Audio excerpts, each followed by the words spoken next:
নিরাপদে আছো। আজকে তোমাদের সাথে আলোচনা করব আমি রাজিবুল আলম, প্রভাষক ব্যবস্থাপনা, ইকবাল ডিগ্রি কলেজ। আজকে দশম শ্রেণীর ফিনান্স ব্যাংকিং চতুর্থ অধ্যায় ঝুঁকি অনিশ্চয়তা আদর্শ বিচ্যুতির একটি অঙ্ক নিয়ে আলোচনা করব। আশা করছি মনোযোগ দিয়ে ক্লাসটি করলে অঙ্কটি সহজে বুঝতে পারবে। অনেক সহজ একটি অঙ্ক। আমি এই জায়গায় তোমাদের সুবিধার্থে একটি তালিকা প্রকাশ করেছি, একটি অঙ্কর ছক প্রকাশ করেছি। এর মাধ্যমে আমি সম্পূর্ণ অঙ্কটি বোঝানোর চেষ্টা করব। তো তোমার প্রশ্নে এরকম থাকবে 2008 থেকে 12 সাল পর্যন্ত ওয়াই প্রকল্পের আয় হার দেওয়া থাকবে। 20, 5, -5, 15, 30 এইটুকু পর্যন্ত আয় হারগুলো দেওয়া থাকবে। তা আয় হার দিয়ে তোমাকে প্রশ্ন করা হবে যে তুমি আদর্শ বিচ্যুতি নির্ণয় করো। তো কিভাবে আদর্শ বিচ্যুতি নির্ণয় করবা? দেখো, ছকটা হবে এরকম। প্রথমে বছর, আয় হার, ব্যবধান। ব্যবধানে আয় হার থেকে গড় হার বিয়োগ যায়। ব্যবধান মানে আয় হার থেকে গড় হার বিয়োগ যায়, এটা ব্যবধান। ব্যবধানের বর্গ। খেয়াল করো শিক্ষার্থীরা, এই জায়গায় একটি বিষয় যে 2008 এমনও বলা থাকতে পারে 5 বছরের ওয়াই প্রকল্পের আয় হার নিম্নরূপ।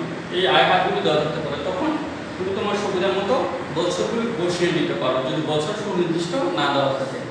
তাহলে 2008 সালে 20 আয় হার, 9 সালে 5, 10 - 5, 11, 15 সবগুলো পার্সেন্ট আছে। উপরে পার্সেন্ট দেখো, পার্সেন্ট বারবার ইউজ করছি না।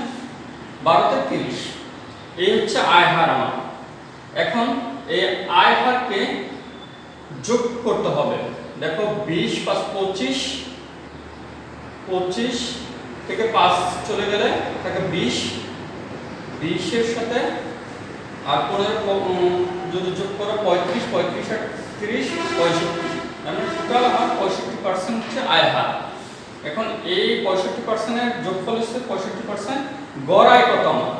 এই 65 কে যত বছর তত দিয়ে ভাগ করলে গড় বের হয়। দেখো 65 কে 5 দিয়ে ভাগ করছি, 5 × 13 = 65। তাহলে আমার গড় আয় কত? 13%। ক্লিয়ার শিক্ষার্থীরা? তাহলে এই গড়টা কেন বের করলাম? দেখো, ব্যবধান করতে গেলে ব্যবধানে আছে আয় হার মাইনাস গড় হার, যেটা আমি আয় মাইনাস গড় লিখছি। তুমি ইচ্ছা করলে আয় হার মাইনাস গড় হার লিখতে পারো শিক্ষার্থীরা। তাহলে আয় হার কত ছিল প্রথম 2008 সালে? 20 মাইনাস, তাহলে গড় কত? 13। বের করলাম 7। দেখো 5 - 13, তাহলে বড় সংখ্যাটা মাইনাস চিহ্নটা ব্যবহার করতে হবে শিক্ষার্থীরা। তাহলে -8, -5 - 13, তাহলে মাইনাস মাইনাস যোগ হবে -18। 13 + 5 = 18। 15 থেকে 13 চলে গেলে 2, 30 থেকে 13 চলে গেলে 17। তাহলে আমার ব্যবধানটা হচ্ছে 7 - 8 - 18, 2, 17। তাহলে এদের যদি ব্যবধানে কি করতে হবে? এখন বর্গ করতে হবে। আমরা জানি যে আমরা অনেক সময় মাইনাসের মান, আয় হার যদি মাইনাস থাকে আমরা ভয় পেয়ে যাই। কি করে অঙ্কটা করব? ভয় কিছু না, এটা যখন বর্গ করবে তখনই মাইনাসটা প্লাস হয়ে যাবে। অঙ্কতে তেমন সমস্যা হবে না তোমাদের। তো ব্যবধানের বর্গের ক্ষেত্রে খেয়াল করো, 7 বর্গ করলে ডবল, 7 × 7 = 49, -8 মানে বর্গ করলে প্লাস হয়ে যাবে 64, -18 বর্গ করলে প্লাস হয়ে যাবে 324, আর 2 × 2 = 4, 2 × 4 17, 17 289। তাহলে দেখো এই ব্যবধানগুলো বর্গ বের করা হয়েছে। তুমি ইচ্ছা করলে আলাদা বর্গ বের করে ব্যবধানের বর্গটা শুধু এক জায়গায় লিখতে পারো, তবে এইভাবে লিখেই তোমার জন্য অধিক ভালো হবে। তাহলে এই যোগফলটা দেখো এই জায়গায় কত আসছে? 730। তাহলে এই যোগফলে ব্যবধানের গড় বের করতে হবে। তাহলে ব্যবধানের বর্গ বের করলাম কত শিক্ষার্থীরা? 730। এখন ব্যবধানের বর্গের গড়। তাহলে আমরা ব্যবধানের বর্গের গড় কিভাবে বের করব? যে ব্যবধানের বর্গের যোগফল তাকে ভাগ করব n - 1 দিয়ে। তো তোমাদের সুবিধার্থে আমি সূত্রটা লিখছি। দেখো আর মানে আদর্শ বিচ্যুতির সূত্রটার নিয়ম হচ্ছে সামেশন আই হার মাইনাস গড় হার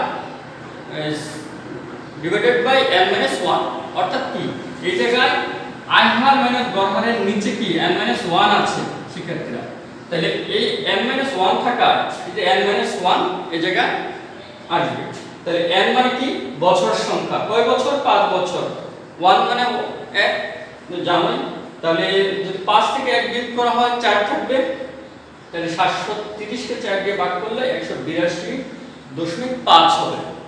শিক্ষার্থীরা খেয়াল করো এই জায়গায় পুরো সূত্রটাই দেওয়া হয়েছে রুট ওভার সামেশন আই হার, তাহলে সূত্র অনুসারে আই হার, তাহলে আই এর হার বার করা হয়েছে 13, আই হার মাইনাস গড় হার, তাহলে ব্যবধানের মাধ্যমে গড় হার বের করা হয়েছে ডিভাইডেড বাই n মাইনাস 1, তাহলে n মাইনাস 1 বের করা হয়েছে, সামেশন যেহেতু আছে n মাইনাস 1, তাহলে সামেশন আছে যেহেতু ব্যবধানের বর্গ হয়েছে, কারণ রুট ওভার সামেশন আই হার মাইনাস গড় হার, তাহলে তার উপর স্কয়ার, তাহলে স্কয়ার মানে বর্গ।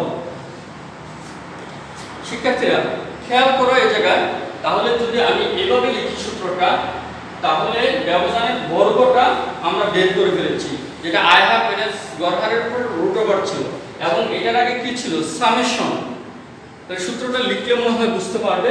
দেখি এই সূত্রটা লিখি, আদর্শ বিচ্যুতি,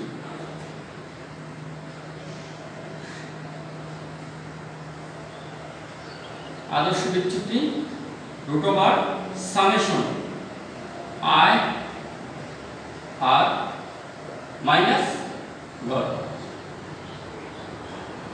তার উপর n মাইনাস 1। খেয়াল করে এই জায়গায় আই হার থেকে গড় হার, আই হার থেকে গড় হার বিয়োগ দেওয়া হচ্ছে রুট ওভার মানে ব্যবধানের বর্গ করা হয়েছে, সামেশন মানে যোগফল, এই যে যোগফল নির্ণয় করা হয়েছে শিক্ষার্থীরা n মাইনাস 1, এটা যোগফলকে n মাইনাস 1 দিয়ে ভাগ করা হয়েছে, n মানে কি বছর সংখ্যা 5 বছর, তাহলে এই জায়গায় যদি যোগফল থাকে কত 730 বর্গ, যোগফল 730, n মানে 5 মাইনাস 1 730 4, তাহলে এটা দিয়ে ভাগ করলে আমাদের 182.5 এই জিনিসটা আসবে। যদি এই ফলটা বের করতে পারো তাহলে সূত্রের এই ভিতরের সম্পূর্ণ কাজ শেষ, এই সূত্রের ভিতরে কি এই সম্পূর্ণ কাজটা আমার শেষ হয়ে গেছে, শুধু রুট ওভারের কাজটা আছে এখন, তাই না শিক্ষার্থীরা? অঙ্কটা কি কঠিন? অনেক সহজ। তাহলে দেখি পরের স্টেপটা কি হবে। তখন আমরা এর নিচে আমরা লিখব যে রুট ওভার 182.5, তাহলে এর মানটা কি আসবে 13.55%। এটাই হচ্ছে আমার আদর্শ বিচ্যুতি। তাহলে এই উত্তরটা বের করা সহজ। অনেক সময় তোমাদের অঙ্কে দুটো প্রকল্প দেওয়া থাকে, দুটো প্রকল্পের মাধ্যমে এটা বের করতে হয় শিক্ষার্থীরা। তাহলে খেয়াল করো এই অঙ্কটা যদি বুঝে থাকো, আমি একটা SW দেব তোমাদের বাড়ির কাজ, তখন এই SWটা করবে। অনেক সময় দুটো প্রকল্প দেওয়া থাকলে এক প্রকল্প এভাবে বের করে আরেকটি প্রকল্প বের করতে হয় এবং দুই প্রকল্পের মাধ্যমে ব্যবধান দেখতে হয় কোন প্রকল্পের তোমার আদর্শ বিচ্যুতিটা বেশি, ঝুঁকির হারটা বেশি কম, এই ভিত্তিতে তোমাকে সিদ্ধান্ত গ্রহণ করতে হয়। তাহলে শিক্ষার্থীরা আসো আমরা তোমাদের বাড়ির একটি SW দেই, যার মাধ্যমে এই অঙ্কের ভিত্তিতে তোমরা বাসায় এই কাজটি করবে।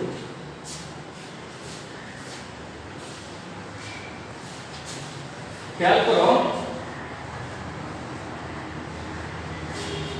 আমি এই জায়গায় রেকর্ড দিচ্ছি যে M প্রকল্পের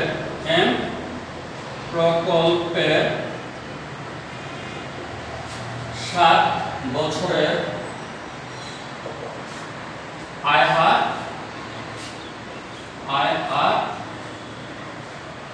দিয়ে আদর্শ বিচ্যুতি নির্ণয় করবে। বিচ্যুতি নির্ণয়